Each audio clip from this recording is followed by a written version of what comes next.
പറയുന്നുണ്ട്. അദ്ദേഹത്തിൻ്റെ വാക്കുകൾ കേൾക്കാം. അല്ല, തീർച്ചയായിട്ടും പ്രധാനമന്ത്രിയുടെ സന്ദർശനം വളരെ പോസിറ്റീവായിട്ടുള്ളൊരു അനുഭവമായിരുന്നു. അദ്ദേഹം ഈ ഭാഗങ്ങൾ വിശദമായി കണ്ടു. ബഹുമാനപ്പെട്ട മുഖ്യമന്ത്രി വളരെ വിശദമായ പ്രപ്പോസൽ അവതരിപ്പിച്ചു.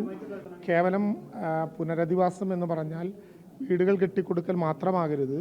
തൊഴിൽ നഷ്ടപ്പെട്ട ധാരാളമായ ആളുകളുണ്ട്. അവരുടെ നൈപുണ്യം പ്രത്യേകിച്ച് കാണേണ്ടതുണ്ട്. അവരുടെ തൊഴിലും നൈപുണ്യവും ഒക്കെ ഉയർത്തിപ്പിടിക്കാൻ കഴിയുന്ന വിധത്തിൽ ഓരോരുത്തർക്കും അനുസരിച്ചുള്ള സാധ്യതകൾക്കനുസരിച്ച് അവരെ കാണേണ്ടതുണ്ട് എന്ന കാര്യം അദ്ദേഹം സൂചിപ്പിച്ചു. കുട്ടികളുടെ വിദ്യാഭ്യാസത്തെക്കുറിച്ച് കേരളം വല്ലാതെ ബോധറാണ്. അക്കാര്യത്തിൽ കുട്ടികളുടെ വിദ്യാഭ്യാസത്തിൻ്റെ എല്ലാ ഉന്നതിയിലും എത്താൻ കഴിയുന്ന വിധത്തിലുള്ള സഹായം ഉണ്ടാകണം എന്നും മുഖ്യമന്ത്രി ആവശ്യപ്പെട്ടു. നമ്മുടെ ഒരു നേർരേഖ ചിത്രം വളരെ കൃത്യതയോടുകൂടി പ്രധാനമന്ത്രിയുടെ മുമ്പിൽ ചിത്രങ്ങൾ സഹിതം ബന്ധപ്പെട്ട ഉദ്യോഗസ്ഥന്മാരും മന്ത്രിമാരും എല്ലാം ചേർന്ന് അവതരിപ്പിച്ചു.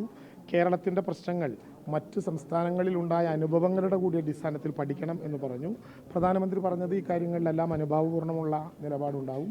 ഗുജറാത്തിലേതുൾപ്പെടെയുള്ള പ്രശ്നങ്ങളിൽ നേരത്തെ ഉണ്ടായിരുന്ന നിലപാടുകൾ അദ്ദേഹം വിശദീകരിച്ചു. അതിൻ്റെ അടിസ്ഥാനത്തിൽ കുറെ കൂടി പോസിറ്റീവായിട്ടുള്ള സഹായം ഉണ്ടാകുമെന്നാണ് അദ്ദേഹത്തിൻ്റെ പക്ഷം. വിശദമായ മെമ്മോറാണ്ടം സമർപ്പിക്കാൻ നമ്മളോട് ആവശ്യപ്പെട്ടിട്ടുണ്ട്.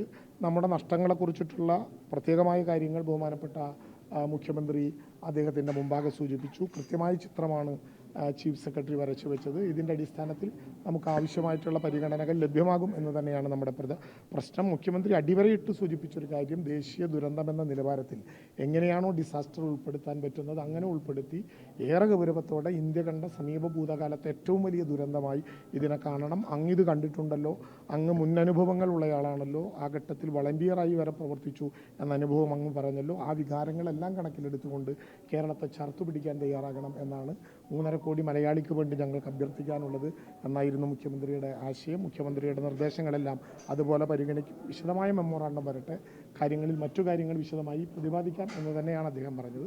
ബാക്കി കാര്യങ്ങൾ അത് ഞങ്ങളിപ്പോൾ ഇതിന് ശേഷം പത്രസമ്മേളനം കാണുന്നുണ്ട്. നേരത്തെ പറഞ്ഞിട്ടുണ്ട്, അങ്ങനെയാണ് സാധാരണ ഡിസാസ്റ്റർ ആയാൽ ഉദ്യോഗസ്ഥന്മാർ തയ്യാറാക്കി സമർപ്പിക്കേണ്ട നിയമപരമായിട്ടുള്ളൊരു മെമ്മോറാണ്ടമുണ്ട്.